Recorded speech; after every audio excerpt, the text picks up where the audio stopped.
You know, people always say that family is everything. But what happens when your everything treats you like nothing?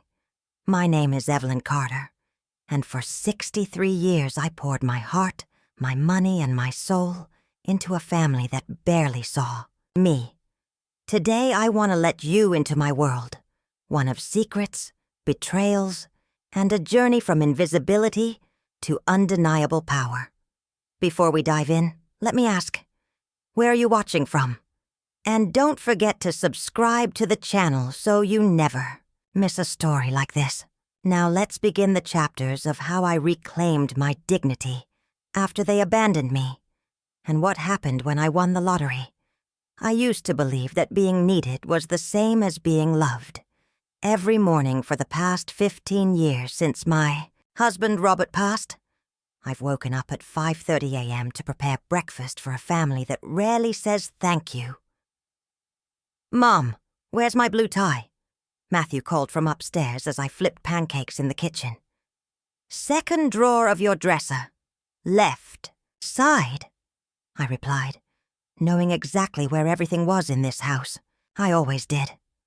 Matthew thundered down the stairs in his expensive suit, phone glued to his ear as usual.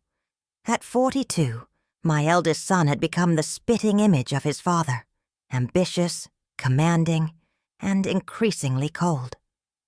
"These pancakes look a bit overdone," he muttered, barely glancing at me while grabbing a plate. "I can make fresh ones," I offered. He checked his watch. "No time, I have a meeting." He stuffed half a pancake in his mouth and was gone before I could respond. My daughter-in-law Lisa entered next, perfectly coiffed as always. "Evelyn, did you pick up my dry cleaning yesterday?" "Yes, it's hanging in your closet." She sighed dramatically. "I specifically asked for the blue dress to be at the front so I could find it this morning." "I'm sorry, I didn't realize—" "It's fine," she interrupted, though her tone suggested otherwise. "I just wish I could count on things being done properly around here." My daughter Amanda arrived with her coffee mug already in hand. At 38, recently divorced, she'd moved back home with her teenage daughter, Sophie. "Morning, Mom," she said, kissing my cheek. "Thanks for breakfast." It was the only genuine gratitude I'd receive all day. "Grandma, can you drive me to school?" Sophie asked, her eyes never leaving her phone. "Mom has that interview today." "Of course, dear." "And can you write a check for my field trip? It's due today?" "How much?" $50, she said, still typing away. I nodded, making a mental note to transfer money from my dwindling savings account. After everyone left, I sat alone at the kitchen table, surrounded by dirty dishes and silence. I'd lived in this house for 40 years, raised my children here, yet somehow felt like a tenant rather than the owner. The phone rang, bringing a smile to my face. Helen, my best friend since high school, was the only one who truly saw me.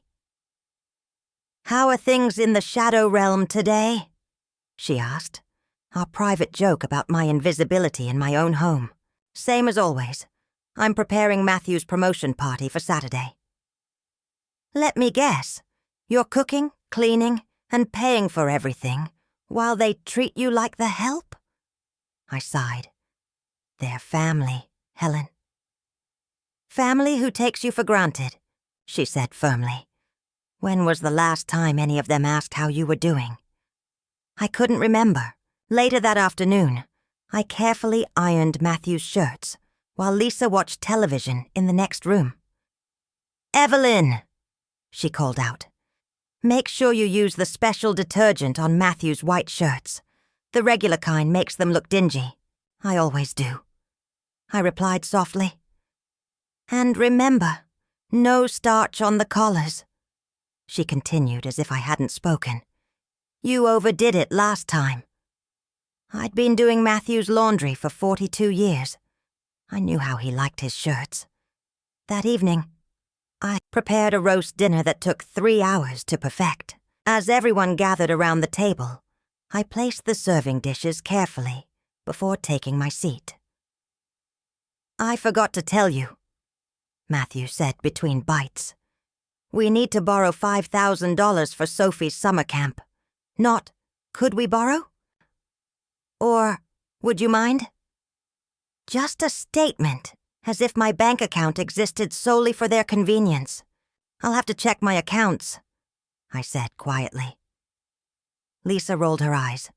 "It's not like you spend money on anything else." The conversation moved on without acknowledging my response. I became wallpaper again, present but unseen. That night, as I lay in bed listening to the creaks of the old house, I thought about the decades I'd spent putting everyone else first. My late husband, Robert, had been the only one who valued my sacrifices. "Evie," he used to say, "you're the glue that holds everything together." But glue isn't seen. It's just expected to do its job. As moonlight filtered through my bedroom curtains, the whispered thought that had been haunting me for months surfaced again. I wondered if anyone would notice if I simply vanished. "Mom, did you pick up the champagne for tomorrow?" Matthew asked, barely looking up from his laptop as I dusted the living room shelves. "Yes, it's chilling in the garage refrigerator," I replied. 3 cases, just like you asked." It was Thursday evening, less than 48 hours before Matthew's promotion party. The house had become a whirlwind of activity, all mine. "And the caterers?" he pressed. "They'll be here at 4. I've arranged everything." Lisa walked in carrying shopping bags, dropping them on the freshly vacuumed carpet. "Evelyn, could you steam my new dress? It's for tomorrow." Not please or when you have time. Just another demand. "Of course," I said, picking up the expensive garment.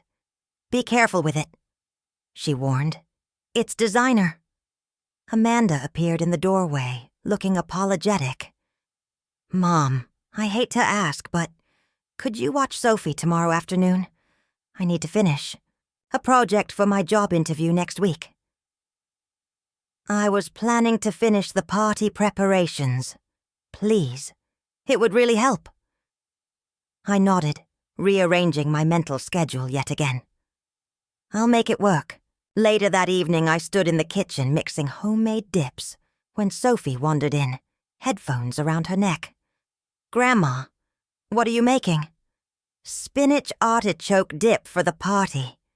She dipped a finger in and tasted it. "It's good. Why, don't you just buy it from the store? That's what Jessica's mom does." "I prefer homemade," I said simply. "That's so old-fashioned," she remarked, grabbing a soda before disappearing back upstairs. The day of the party arrived with a punishing schedule. By noon, my back ached from scrubbing floors and arranging furniture. By 3, my feet throbbed as I polished silverware and arranged flowers. "Mom, the ice sculpture's placement isn't right," Matthew complained, gesturing vaguely at the centerpiece I'd spent $400 on. "Can you move it?" I shifted the heavy crystal display while he watched, arms crossed. "Better," he said without enthusiasm before walking away. The guests arrived at 6, Matthew's colleagues, bosses, and industry connections. I greeted them warmly, took coats, and served drinks while my family mingled. "Mrs. Carter, thank you." "For hosting," said one of Matthew's co-workers. "Your home is lovely." Before I could respond, Lisa appeared at his elbow. "We've been trying to get Evelyn to update the decor for years." She laughed, speaking about me as if I weren't standing right there. "She's so set in her old-fashioned ways."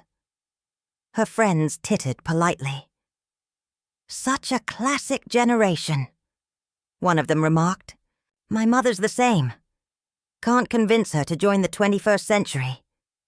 I slipped away to the kitchen, where I continued preparing trays of hors d'oeuvres. Amanda found me there an hour later. "Need any help, Mom?"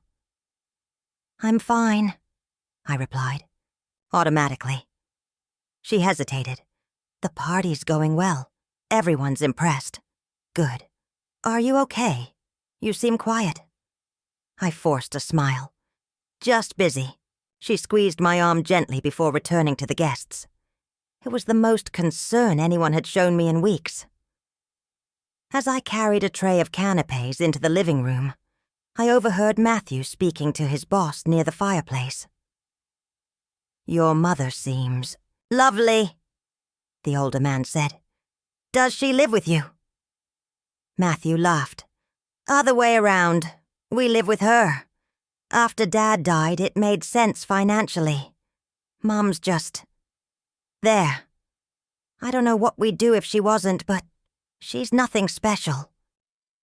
The crystal tray nearly slipped from my fingers. Nothing special? After everything I'd done, the money I'd given, the meals I'd cooked, the support I'd provided. That's how my son saw me. Just there. I retreated to the kitchen setting, down the tray with trembling hands. Tears blurred my vision as I gripped the counter's edge. The door swung open, and I quickly wiped my eyes. "Mom?" It was Amanda. "We're running low on ice." "There's more in the freezer in the garage," I said, keeping my back turned. "Are you crying?" "No, just the onions I was chopping."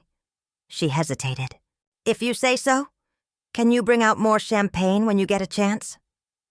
After she left, I sank into a kitchen chair, utterly depleted. My phone buzzed with a text from Helen. "How's the big party going?" I typed back. "They don't see me, Helen. I don't think they ever have."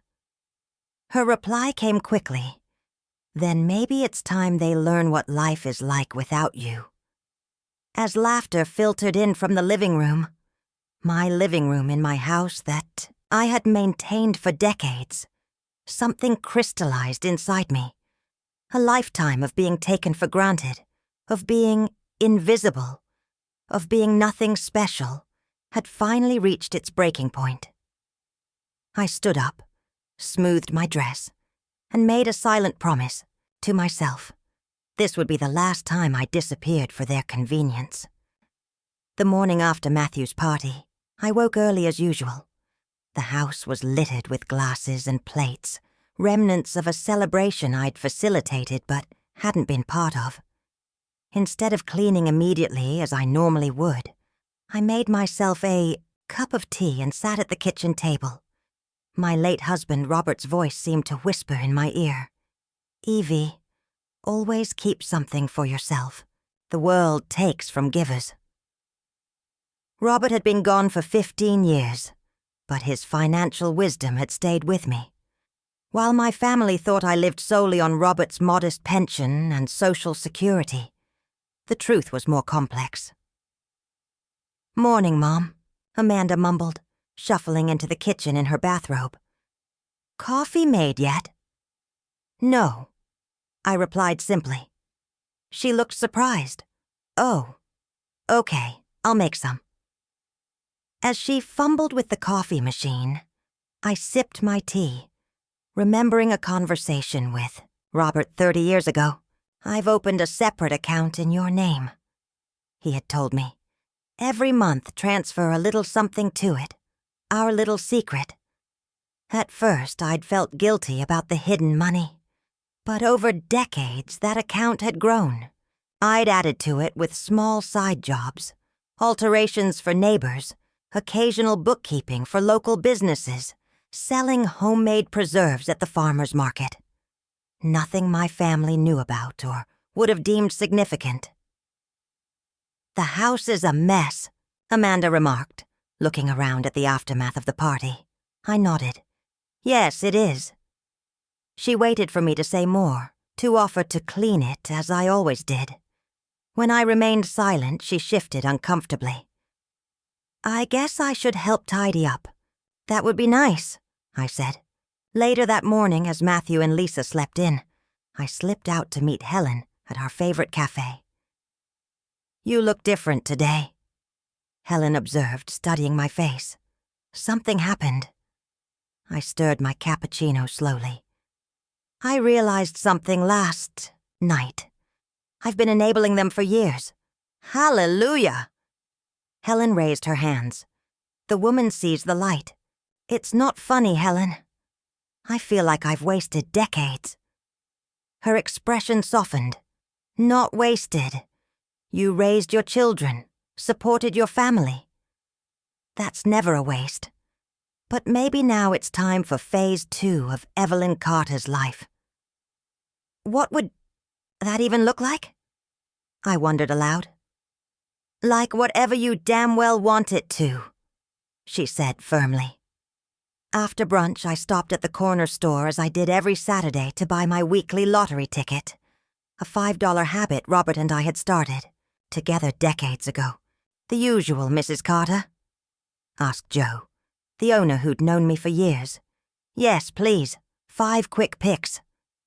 That night, after another day of subtle slights and unacknowledged labor, I sat alone in my bedroom watching the lottery drawing on my small television. The announcer began reading numbers. 8, 17, 24, 31, 42, 53. My hands trembled as I looked down at my ticket. Every number matched. "That can't be right," I whispered, checking 3 times. According to the screen, there was one winner in our state. The jackpot, 36. $4 million. I clutched the ticket to my chest, heart racing. All those years of buying tickets, of Robert saying, "One day, Evie, our luck will change." And now it had. My first instinct was to run downstairs and tell my family. Then Matthew's words echoed in my mind. "Mom's just there. She's nothing special." I carefully folded the ticket and placed it in my jewelry box, under the modest pearl necklace Robert had given me on our 20th anniversary. The next morning, I called Helen from the privacy of my car. "I need to see you," I said, trying to keep my voice steady. "Something's happened." We met at the park, away from curious ears. When I showed her the ticket, her eyes widened. "Holy shit, Evelyn!" she exclaimed before covering her mouth. "Sorry, but holy shit. I haven't told them," I said quietly. "The family?" I nodded. Helen sat back on the bench, considering. "And you're thinking, maybe you won't?" "I don't know. Part of me wants to help them. Matthew's mortgage, Amanda's fresh start, Sophie's college fund." "And the other part?" Helen pressed. "The other part remembers every time they treated me like a servant rather than a mother. Every time they took without giving back." Helen took my hands in hers. "This is a crossroads, Evie. You can give it all away and remain invisible, or you can use this as a chance to rewrite everything." That afternoon, I visited the state lottery office, where officials confirmed my win. After taxes, I would receive approximately $18 million, an amount that both terrified and exhilarated me. "Would you like publicity or to remain anonymous?" the lottery representative asked. "Anonymous," I replied without hesitation. That night, I sat at my small desk and opened a notebook. I began listing all the times I had sacrificed for my family. $45,000 for Matthew's college. When Robert was ill, $12,000 covering Amanda's rent during her divorce. $32,000 for Sophie's private. School, $18,000 for Lisa's new car that Matthew claimed he'd paid for. Countless hours of childcare, cooking, cleaning. The list grew until I couldn't see the page through my tears. Not tears of self-pity, but of awakening. I'd been a vault of generosity that everyone made withdrawals from, but no one valued. As I closed the notebook, I made a decision. The money wasn't just a windfall. It was a chance at a life where I was visible, respected, and valued, not just there. For the first time in decades, I fell asleep with a plan that didn't revolve around everyone else's needs. The changes began subtly. On Monday morning, I didn't wake at 5:30 to make breakfast. Instead, I slept until 7 and put on my coat and went for coffee at the bakery downtown. When I returned, Matthew stood in the kitchen looking perplexed. "Mom, where were you? There's no coffee made," he said accusingly. "Good morning to you too," I replied, hanging up my coat. "I went out for breakfast." He frowned. "But you always make breakfast." "Not today." His expression shifted from confusion to irritation. "I'm late for work now." "The coffee maker's right there," I said, gesturing to the counter before walking away. Later that afternoon, Lisa cornered me in the hallway. "Evelyn, did you forget to do the laundry? My white blouse for the charity luncheon isn't clean." "I didn't forget," I replied calmly. "I decided not to do laundry today." Her perfect eyebrows shot up. "Excuse me?" "The washing machine works perfectly well. Feel free to use it." I continued down the hall, feeling her stunned gaze on my back. That evening, Amanda found me reading in the living room instead of preparing dinner. "Mom, everything okay? It's almost 6. She trailed off, her meaning clear. "I'm taking a break from cooking tonight. There are delivery menus in the drawer." She sat beside me. "Are you feeling all right?" I looked up from my book. I'm feeling better than I have in years, actually. The next day, I met Helen for a shopping trip, something I'd rarely allowed myself to indulge in. "You should see their faces," I told her as we browsed a boutique. "You'd think I announced I was joining a cult." Helen laughed. The cult of self-respect. How terrifying for them. I held up a vibrant blue sweater, a color I'd always loved but rarely wore. "Too bright?" "It's perfect," Helen declared. "The old Evelyn might have chosen beige, but we're done with that, aren't we?" I purchased the sweater, along with several other items I'd never have considered before. When I arrived home wearing my new clothes, Sophie looked up from her phone. Really looked at me. Perhaps for the first time in years. "Grandma, you look different," she said tentatively. "Thank you," I replied, enjoying her puzzlement. That night, Matthew knocked on my bedroom door. "Mom, we need to talk about the household expenses," he said, holding a stack of unpaid bills. "These are overdue." I put down my novel. "Yes? Well, aren't you going to pay them?" "I've paid the mortgage, property tax, and utilities for 15 years, Matthew. I thought it might be your turn." His face reddened. "But we can't afford all of this." "You make 6 figures at your job," I pointed out.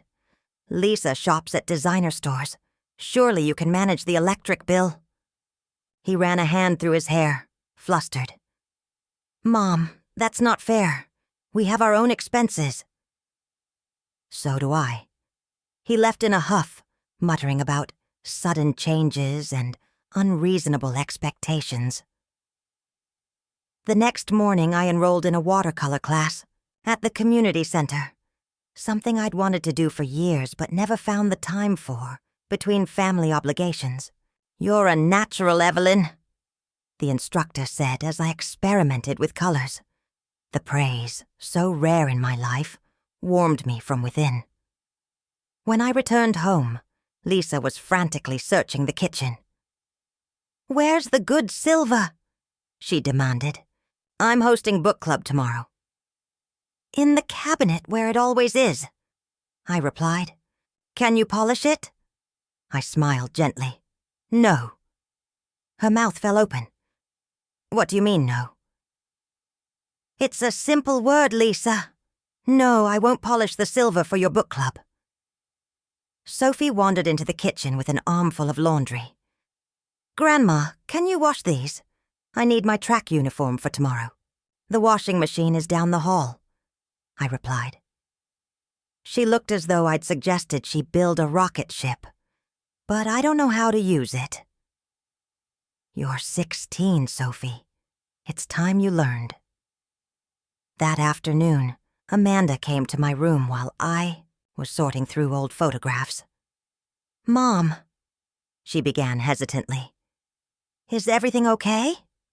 You seem different lately." Unlike the others, her concern seemed genuine.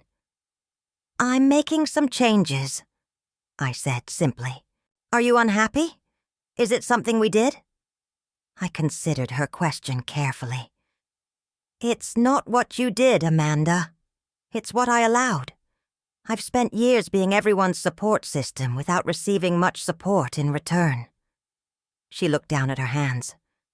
"I never thought about it that way. Most people don't think about the invisible ones." The next week passed with growing tension in the house. Matthew barely spoke to me. Lisa complained constantly about the deteriorating household standards, and Sophie struggled to adapt to doing her own chores. Only Amanda made efforts to adjust, occasionally asking if I wanted to join her for coffee, or offering to help with dinner when I did choose to cook. One evening, Helen called to check on my independence experiment, as she called it. "They're struggling," I told her. It would be funny if it weren't so sad. "And how are you feeling?" she asked. I considered the question.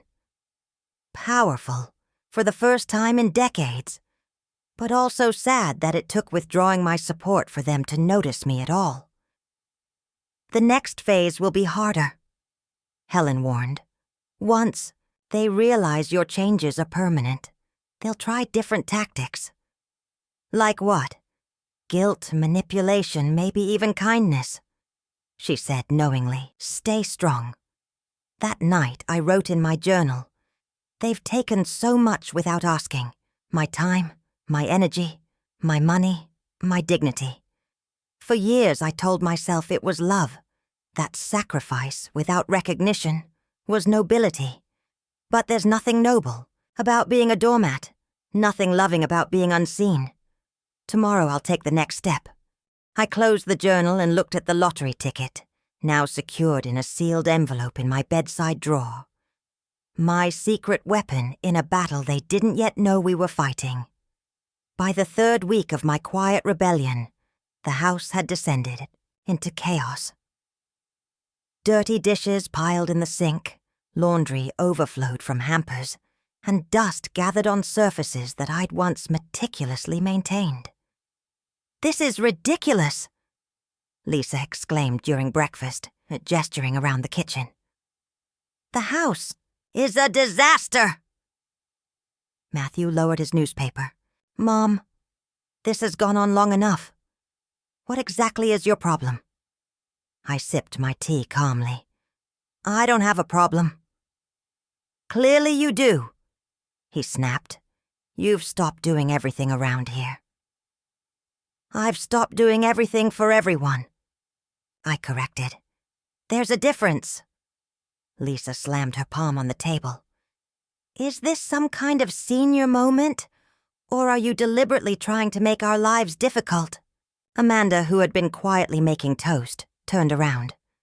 "That's not fair, Lisa." "Stay out of this," Lisa hissed. I set down my cup. "I'm 63, Lisa, not senile. And I'm not trying to make anyone's life difficult. I'm simply choosing not to make everyone's lives easier at the expense of my own." Matthew's face reddened. "After all we've done for you." "What exactly have you done for me?" I asked softly. The question hung in the air. Matthew opened his mouth, then closed it again. "That's what I thought," I said, rising from the table. Later that morning, Sophie stormed into my bedroom, holding a wrinkled blouse. "Grandma, I need this for my presentation today. Why didn't you iron it?" I looked up from the book I was reading. "Good morning, Sophie. Did you check the laundry room? There's an iron and ironing board there." Her eyes widened. "I don't know how to iron." "Perfect opportunity to learn then." "But my presentation is in 2 hours." "Then I suggest you start now," I replied, returning to my book. She stared at me for a long moment before stomping away, slamming my door behind her. That afternoon, I met Helen at our favorite cafe. She listened intently as I recounted the morning's confrontations. "They're panicking," she observed. "Their system is breaking down." I nodded. "Matthew actually tried to suggest they've been doing things for me, as if allowing me to cook, clean, and financially support them was some kind of favor." Helen snorted. "The audacity! How's Amanda handling it?" "Better than the others. She's actually starting to see the situation clearly.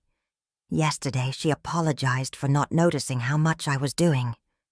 "And the lottery money?" Helen asked quietly. "Still our secret." "For now," I confirmed. "I've started the paperwork with a financial advisor. Everything's being set up in protected accounts." When I returned home, Amanda was waiting in the living room. "Mom, can we talk?" she asked, patting the seat beside her on the sofa. I joined her, noting the genuine concern in her eyes. "I've been thinking about what you said," she began, "about being everyone's support system without getting support back. I owe you an apology." "For what specifically?" I asked, not unkindly. She looked down at her hands. "For taking you for granted. For assuming you'd always handle everything. For not seeing how one-sided things have been." Her sincerity touched me. "Thank you for saying that, Amanda." "Matthew and Lisa are furious," she continued.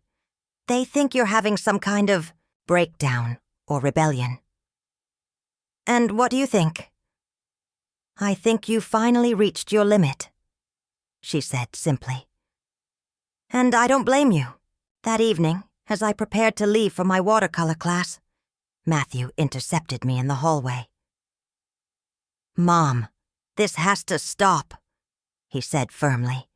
"The house is a mess, bills are piling up, and frankly, you're not acting like yourself." "Actually," Matthew, for the first time in years, "I am acting like myself." His expression hardened. "Is this about money? Because if you're having financial problems, you could have just said so instead of whatever this is." I almost laughed at the irony. "This isn't about money." "Then what? What do you want from us?" The question was so revealing. He assumed my actions must be a manipulation, a means to extract something from them. "I don't want anything from you," I replied honestly. "That's the point." Confusion flickered across his face. "What's that supposed to mean?" "It means I'm done being the background character in my own life." I stepped around him and left for my class, leaving him standing in the hallway, bewildered. When I returned home, Lisa was waiting with a different approach. "Evelyn," she began with forced brightness, "I've been thinking. You've done so much for this family. Maybe you deserve a little break." I raised an eyebrow. "Go on. How about a spa day this weekend? My treat. You can relax, get pampered, and come back refreshed." The bribe was so transparent it was almost insulting. "That's very thoughtful, Lisa. But I'm already taking care of myself now. Thank you." Her smile faltered. "Well, if there's anything else you need—" "There is, actually," I interrupted. "Respect. Not just when you want something from me, but all the time." Her expression soured instantly. "I've always respected you." "Respect isn't just words, Lisa. It's actions. It's not mocking my old-fashioned ways to your friends at parties in my own home." Her eyes widened. "You heard that?" "I hear everything," I said quietly. I always have. Just because I was silent doesn't mean I wasn't listening. That night, I added to my journal, documenting each interaction, each revelation, each small victory in reclaiming my dignity. Helen had suggested I keep the record, evidence of what I'd endured and how I was changing it. As I wrote, a knock came at my door. "Grandma?" Sophie's voice called softly. "Can I come in?" I closed my journal.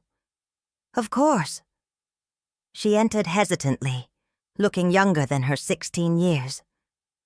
I wanted to show you something." She held out a blouse, the one she'd wanted ironed that morning. It was neatly pressed, if a bit unevenly done. "I did it myself," she said with a touch of pride. "It took 3 tries, but I figured it out." "It looks wonderful," I said sincerely. She sat on the edge of my bed. "Why are you doing this, Grandma? Why are you changing everything?"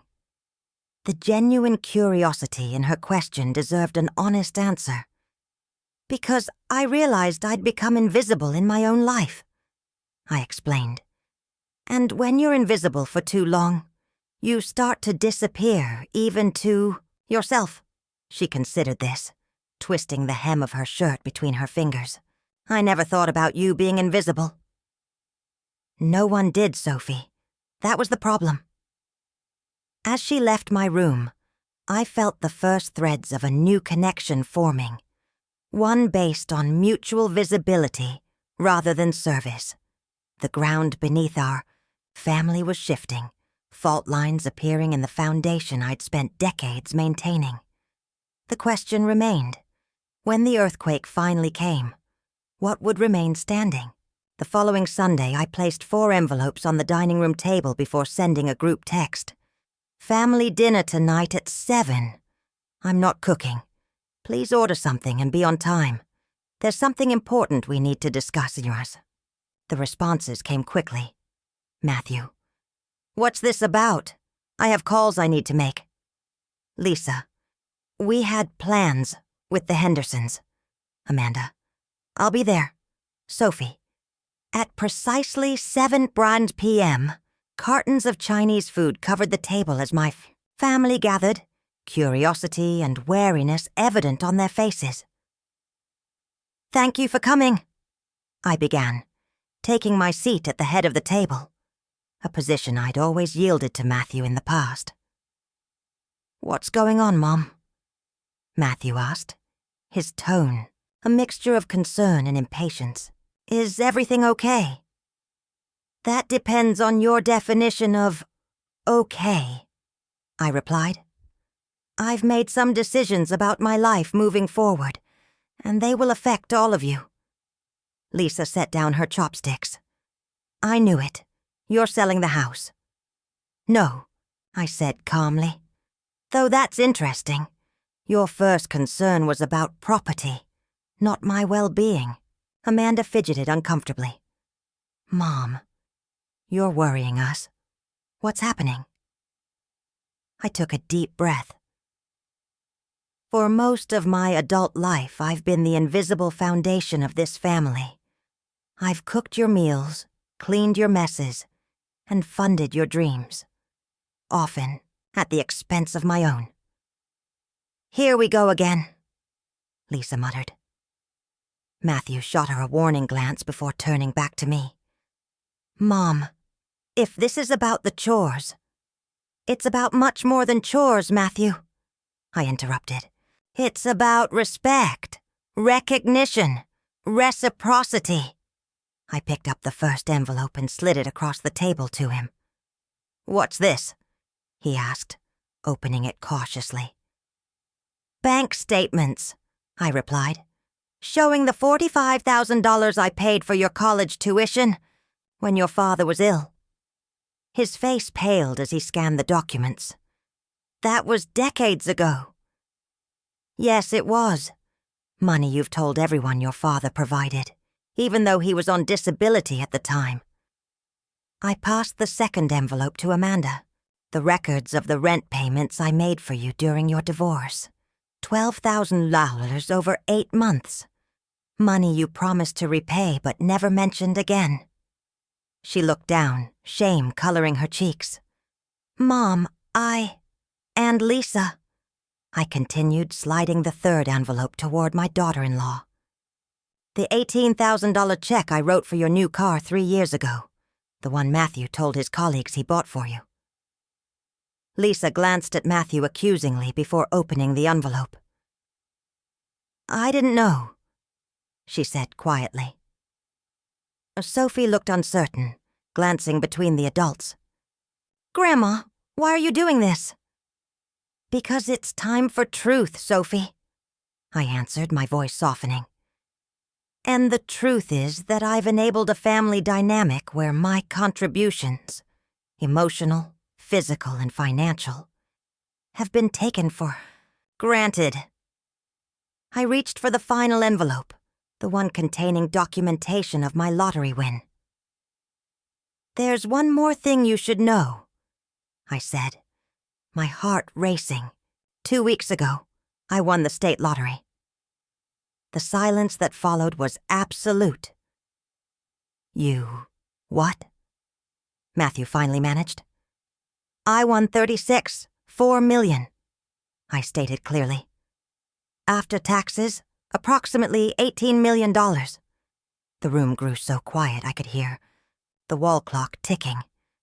Matthew's chopsticks clattered to the table. You won the lottery?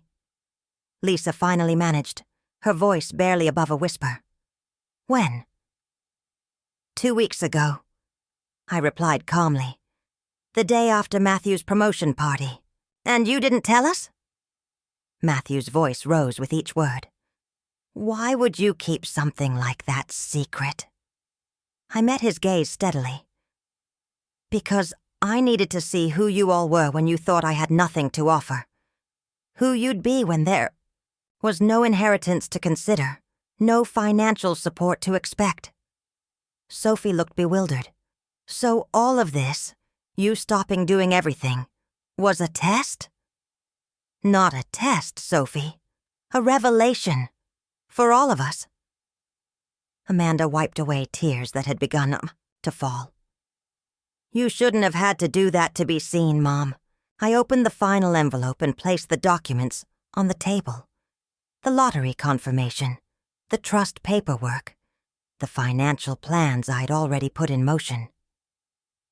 With Helen's help, I've established a trust. Most of the money is secured there. I've also created a foundation for causes I believe in.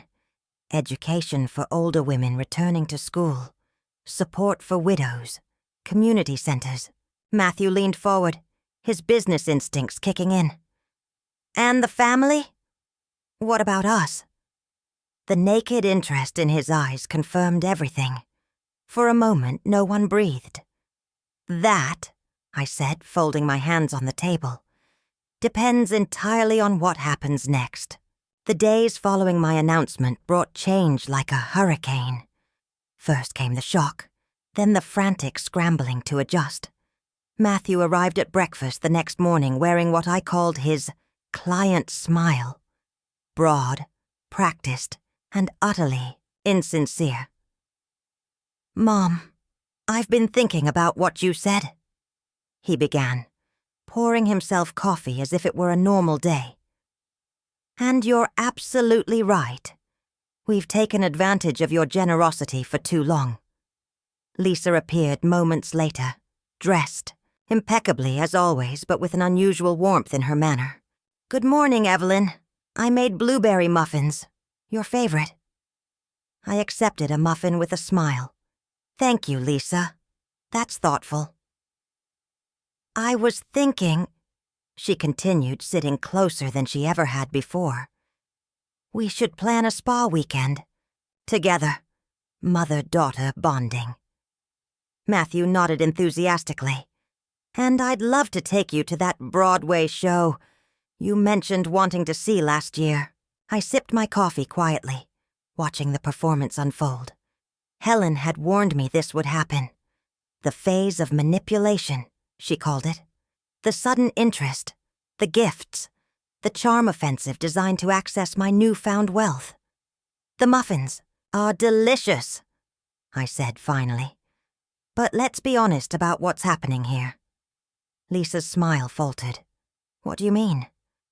I mean that in 15 years of living together, you've never once baked for me. And Matthew, you've never offered to take me anywhere. His face reddened. That's not fair. It's completely fair. I interrupted gently. You're both acting differently because of the money. But money doesn't fix broken relationships. It only illuminates the cracks that were already there.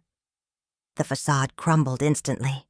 Lisa stood up, face contorted with frustration. What do you want from us, Evelyn? To grovel? To beg? I don't want anything from you, I replied. That's what neither of you seem to understand.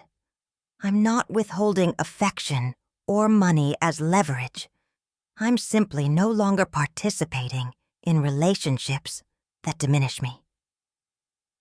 Matthew slammed his hand on the table. So that's it?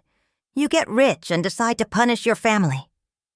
Is that how you see it? I asked. As punishment?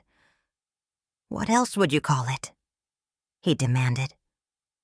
I call it consequences, I said quietly.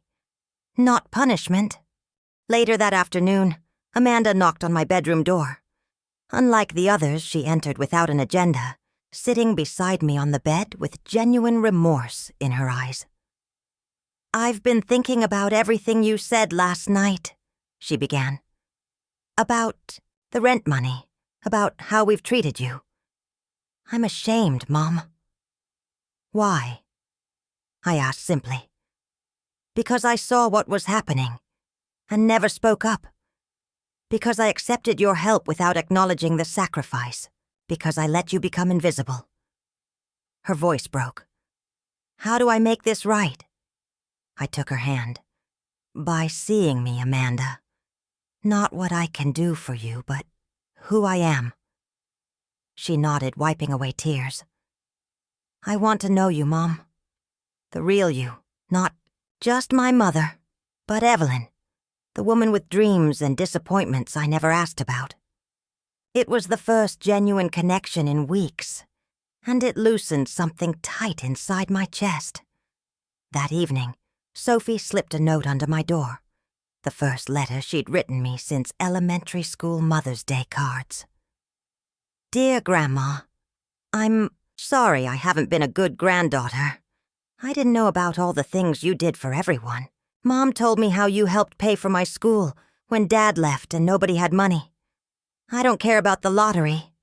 Well, that's not exactly true. It's cool. But I care more that I never really knew you. Could we maybe hang out sometime? Just us. Sophie. I held the note to my heart, feeling the first fragile threads of a new relationship forming. The next day, I met with my financial advisor and Helen to finalize my plans. The contrast between the meeting and my home life couldn't have been starker. Here I was respected, my decisions valued, my voice heard. I've decided on the following allocations, I told them. $10 million for the foundation, $4 million in secure investments for my future, $1 million for immediate use, travel, home renovation, whatever I choose. And the remaining $3 million? My advisor asked. I smiled. That's unallocated for now. I'm still deciding. Helen squeezed my hand knowingly. Despite everything, I couldn't completely cut off my family. They had hurt me deeply, but they were still mine. When I returned home, Lisa was waiting with a different approach. I've made a terrible mistake, she said, her perfect composure cracked. I've been jealous of you. This surprised me. Jealous? Of what? Of how much Matthew respects you. Of how this house is yours. of how you managed everything so effortlessly while I struggled just to be accepted. I turned that jealousy into contempt, and I'm deeply sorry. For the first time, I glimpsed the insecurity beneath Lisa's polished exterior. It didn't excuse her behavior, but it helped me understand it. Thank you for your honesty, I said carefully. It's a beginning. That night I sat in the garden Robert and I had planted decades ago, watching the sunset turn the sky into watercolors. My phone rang. Matthew. Mom, he said without preamble. I need to ask you something, and I want the truth. Always, I replied. Before the lottery, before all of this. Were you happy here? With us? The question struck me with its unexpected depth.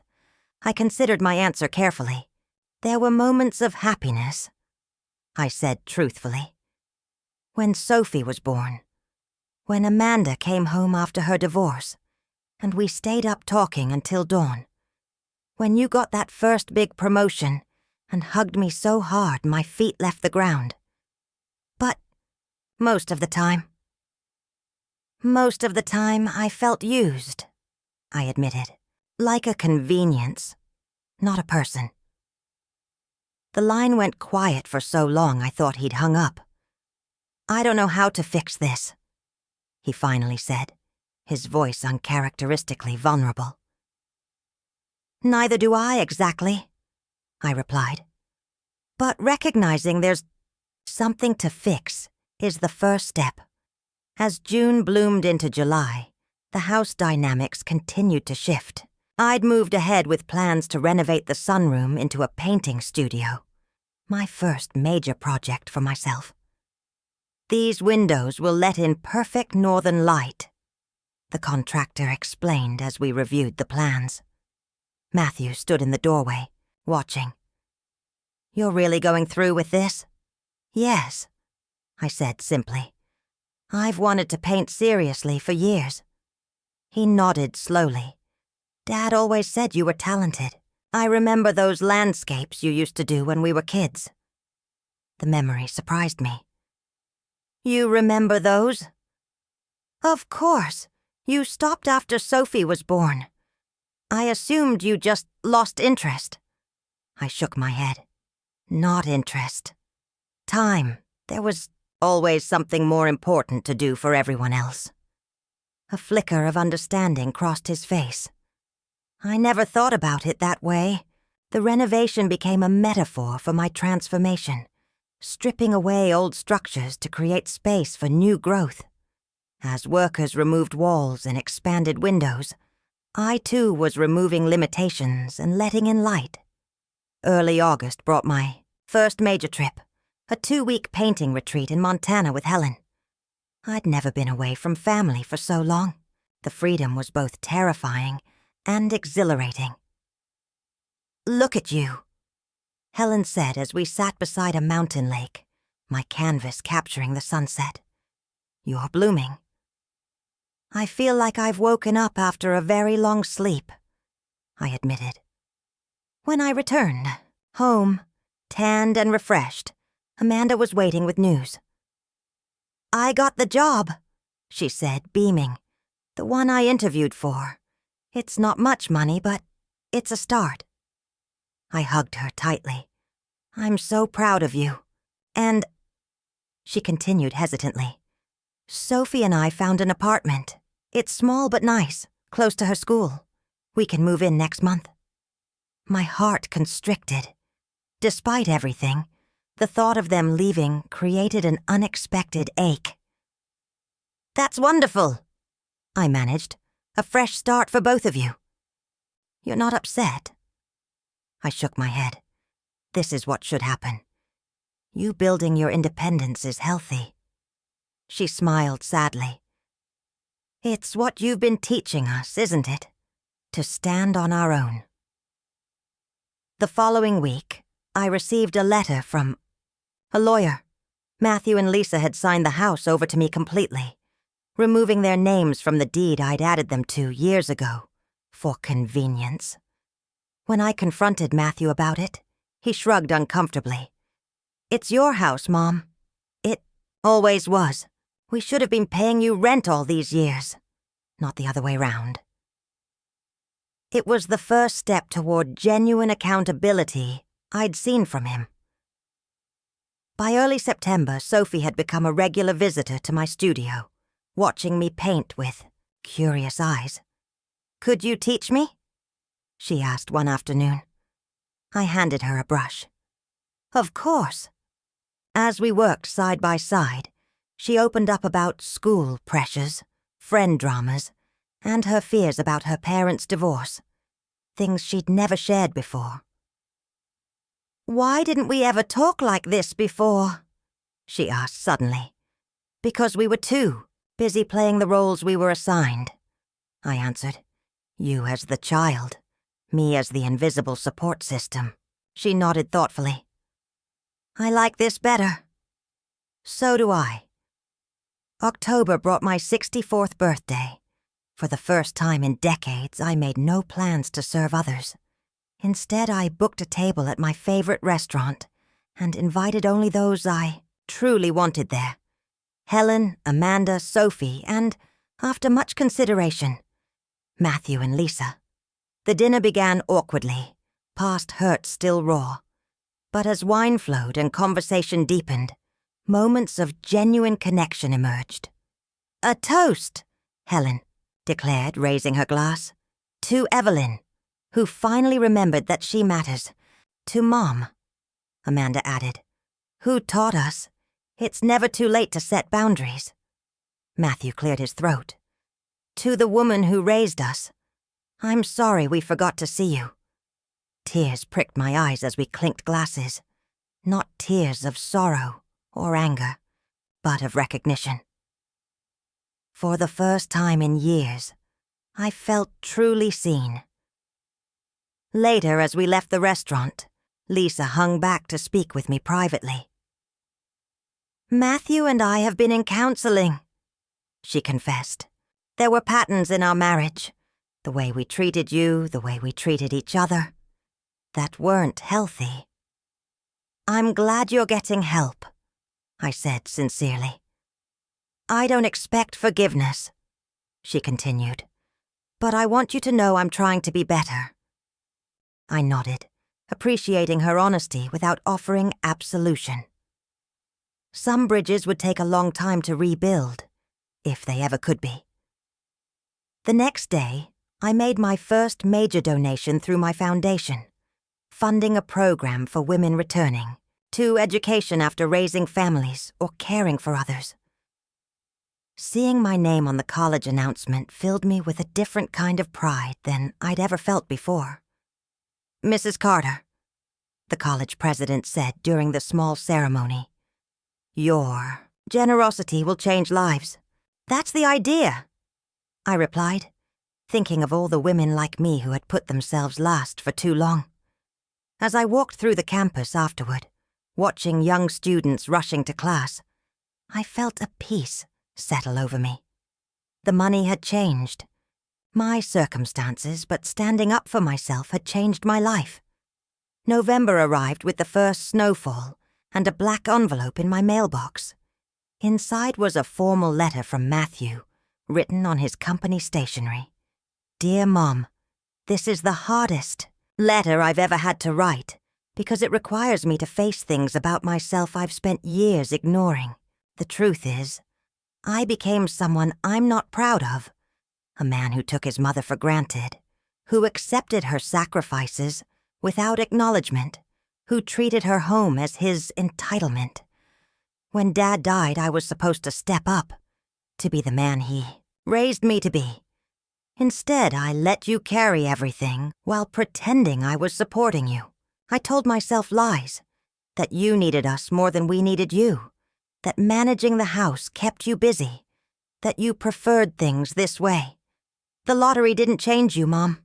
It revealed you, your strength, your dignity, your worth that was always there but that I refused to see. It also revealed me, and I didn't like what I saw. Lisa and I have found a house across town. We're moving next month. Not because we don't want to be near you, but because it's time we created our own home instead of taking yours. This isn't about money. Please understand that. It's about becoming the son you deserve, one who stands on his own and supports you, rather than drains you. I don't expect immediate forgiveness. I'm prepared for the long work of earning back your trust. But I wanted you to know that I see you now, Mom. I really see you. With love and regret, Matthew, I read the letter 3 times, each reading peeling back another layer of emotion. It wasn't perfect. There were things left unsaid, hurts unaddressed, but it was honest in a way Matthew had never been before. I placed the letter in my bedside drawer, next to Robert's old pocket watch, neither accepting nor rejecting its sentiments. Time would reveal its authenticity. The following week brought another letter, this one from Lisa, handwritten on cream, stationery, her elegant script conveying an uncharacteristic vulnerability. Dear Evelyn, I never had a mother who stayed. Mine left when I was 12, choosing a new husband over her daughter. I grew up believing that maternal love was conditional, something that could be withdrawn at any moment. When I married Matthew and met you, your unconditional devotion to your family terrified me. I couldn't understand it, so I undermined it. I criticized what I envied most, your capacity for selfless love. In therapy, I'm learning that my cruelty toward you was a defense mechanism. If I could prove you weren't really as loving as you seemed, I wouldn't have to confront the mother wound I've carried all these years. None of this excuses how I treated you, but perhaps it helps explain why a grown woman could be so petty and unkind to someone who only ever showed her kindness. I don't know if we can ever have the relationship we should have had. That may be too much to hope for, but I am truly sorry for the years I spent trying to make you smaller so I could feel bigger. With sincere regret, Lisa, her words illuminated corners of our relationship I'd never understood. The insight didn't erase the pain she'd caused, but it contextualized it in a way that made forgiveness seem possible. Eventually, on Thanksgiving, I decided to host dinner, not out of obligation or expectation, but choice. Amanda helped cook, though her mashed potatoes were lumpy. Sophie set the table with artistic flair, and even Matthew and Lisa contributed dishes they'd prepared themselves. This feels different, Amanda observed as we worked together in the kitchen. Lighter, somehow. Because we're choosing it, I replied. All of us. As we gathered around the table, I looked at each face, the family I'd poured my life into, now struggling to find new ways to relate to me and to each other. It wasn't perfect. There were still awkward pauses, careful conversational navigation around tender subjects, but there was also authenticity that had never existed before. After dinner, Sophie presented me with a painting she'd been working on secretly, a portrait of me in my studio, surrounded by light. I tried to show you how I see you now, she explained shyly. I hugged her close, memories of the dismissive teenager she'd been just months ago, already fading. December brought a winter storm and a third letter, this one from Amanda, left propped against my coffee cup one morning. Mom, unlike Matthew and Lisa, I don't have grand confessions or psychological explanations. My failing was simpler and perhaps more unforgivable. I saw what was happening to you and I said nothing. I watched them diminish you. I benefited from your generosity. I accepted your help without question. And never once did I stand up and say, "This is wrong." Never once did I defend your dignity or insist on your humanity. When we're young, we think our parents are invincible. Even as adults, some part of us clings to that childhood belief. I told myself you were fine with everything, because the alternative, that you were suffering in silence, was too painful to acknowledge. But you weren't fine, and I knew it. I just found it easier to pretend. You deserved a daughter brave enough to fight for you, the way you always fought for me. I want to be that daughter now, not for the lottery money. I hope you believe that, but because I love the woman I'm finally getting to know. All my love, Amanda." Her words opened a floodgate. I wept for the first time since the funeral, Amanda holding me as years of buried hurt poured out. "I'm here, Mom," she whispered. "I'm here."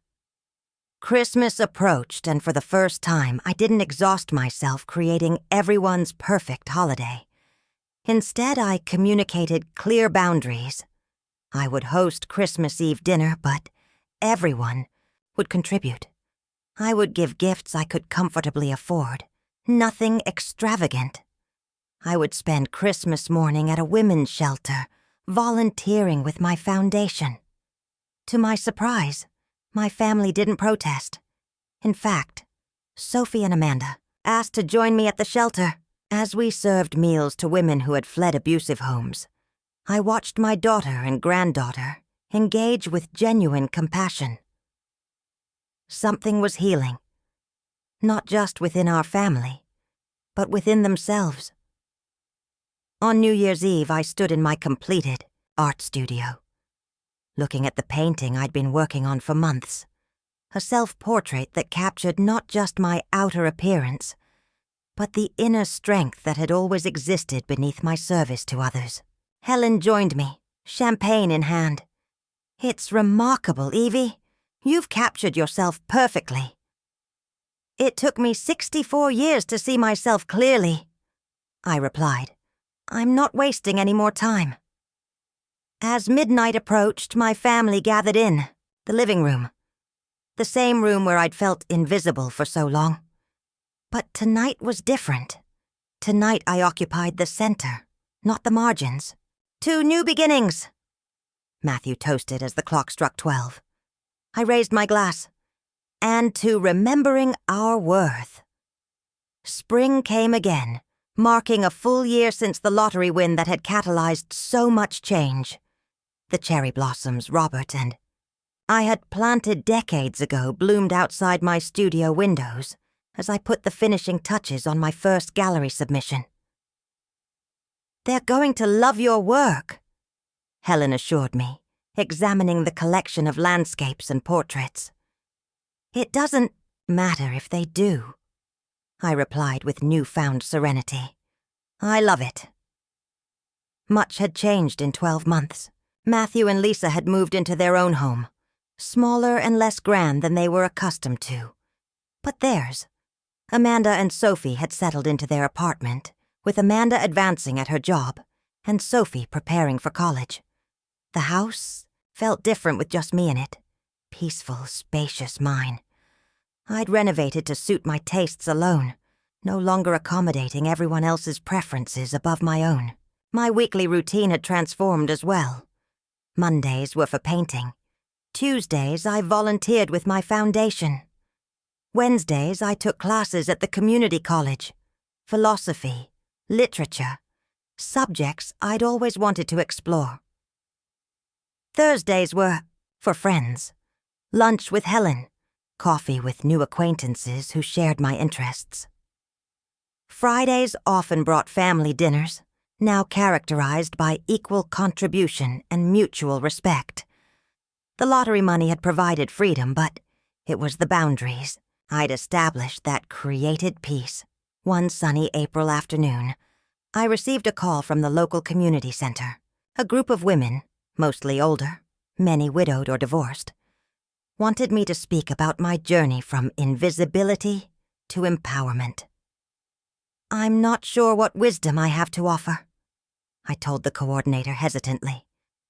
"More than you know," she assured me. "Your story gives hope." Standing before 30 women the following week, I shared the unvarnished truth of my experience. The years of self-erasure, the awakening, the painful but necessary reclaiming of my dignity. "The lesson I learned too late," I told them, "is that silence becomes permission. When we accept disrespect without protest, We teach others that we deserve it. A woman in the back raised her hand. But what about those of us who don't have a lottery win to fall back on? How do we stand up when we're financially trapped? The money didn't give me courage, I explained. It gave me options. But the courage came first. The day I stopped making breakfast. The day I said no for the first time. Start there. Start small. Find your voice before you need it for the big battles. After the talk, women lined up to share their own stories. Of invisibility, of service without recognition, of dreams deferred. I listened to each one, recognizing my former self in their words. As Mother's Day approached, I expected the usual perfunctory cards and last-minute flowers. Instead, I received an invitation, elaborately designed by Sophie, to a surprise celebration. "Just be ready at noon on Sunday," Amanda instructed mysteriously. When the day arrived, Matthew picked me up in his car, not the luxury vehicle he once drove, but a sensible model he could actually afford. "You look beautiful, Mom," he said genuinely as I settled into the passenger seat. He drove to the city park where a white tent had been erected near the lake. Inside, I found not just my immediate family, but a gathering of people whose lives had intersected with mine throughout the years. Helen, of course, but also neighbors who remembered my kindnesses, women from my foundation who'd benefited from its programs, friends from my art class and book club. "What is all this?" I asked, overwhelmed. Amanda stepped forward.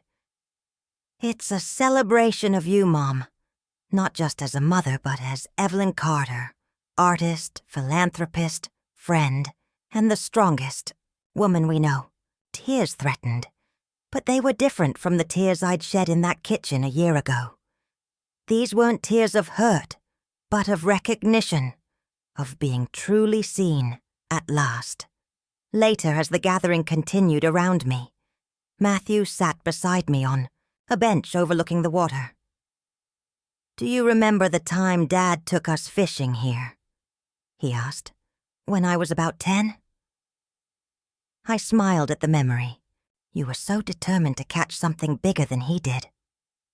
"What I remember most," he said quietly, "was how you packed this elaborate picnic.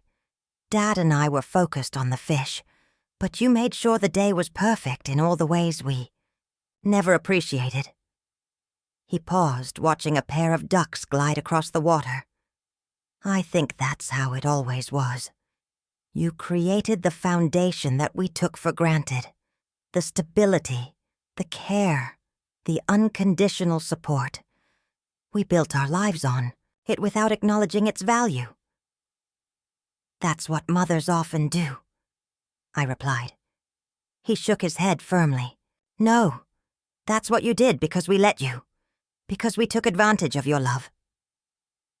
He met my eyes directly. "I'm trying to be better, Mom.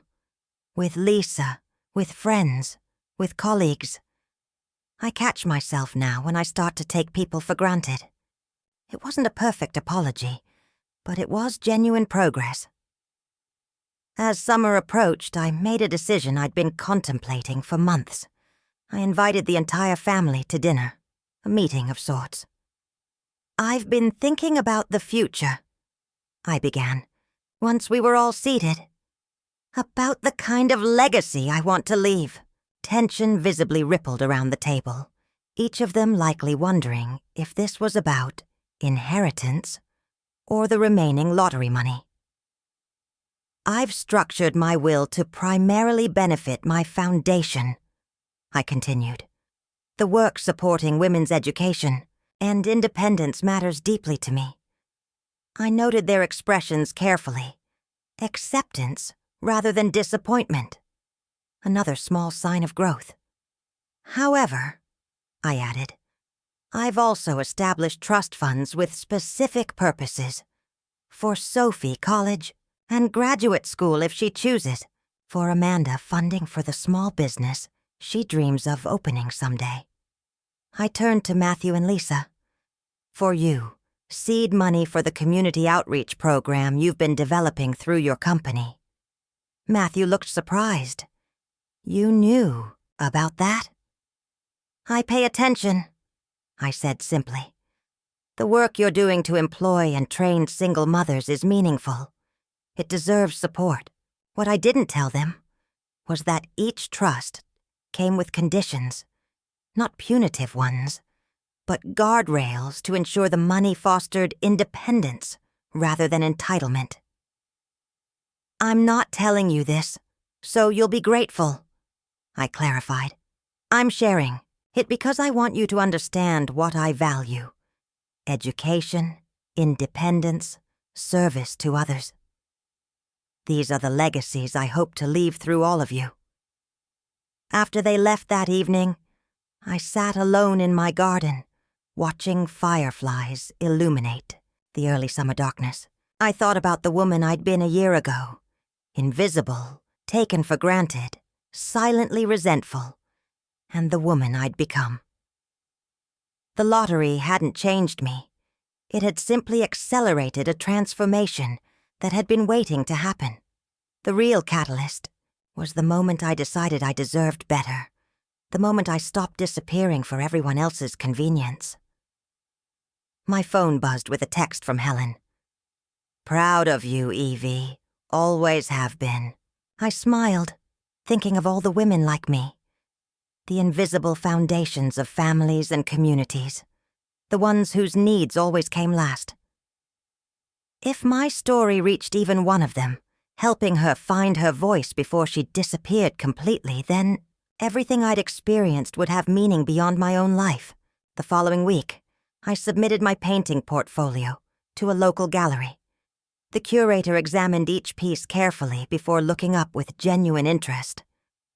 These have something special, she said.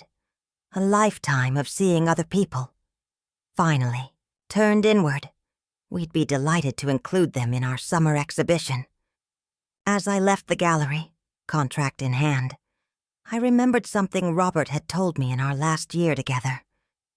You're not just my wife or the kids' mother, Evie. You're a whole universe of your own. It had taken me 64 years to fully inhabit that universe, to recognize that my worth existed independently of what I did for others. The family that had abandoned me emotionally for years was slowly finding their way back, not to the self-sacrificing woman I had been, but to the complete, complex person I had always been beneath the role they'd assigned me. Some days, reconciliation felt possible. Other days, the old hurts resurfaced, and I maintained necessary distance. The difference now was that either choice came from strength rather than fear, from a place of self-knowledge rather than self-erasure. On my 65th birthday, I gave myself the gift of forgiveness, not for them but for me. I forgave myself for the decades of silence, for teaching others to overlook me, for believing that love meant becoming invisible. Helen and I toasted on my newly constructed patio, watching the sunset paint the sky in colors I would try to capture in my studio the next day. If you could go back, she asked thoughtfully, would you change anything? I considered the question carefully, thinking of the pain and liberation of the past year. I wouldn't change what happened, I said finally, but I would tell my younger self something important. What's that? I smiled, feeling the truth of the words as they formed. That being needed isn't the same as being loved. That visibility isn't selfishness. That your worth isn't measured by what you give up. Helen raised her glass. To visibility, then. To visibility, I echoed, watching the light catch in the crystal, refracting, transforming, illuminating everything around it, just like me.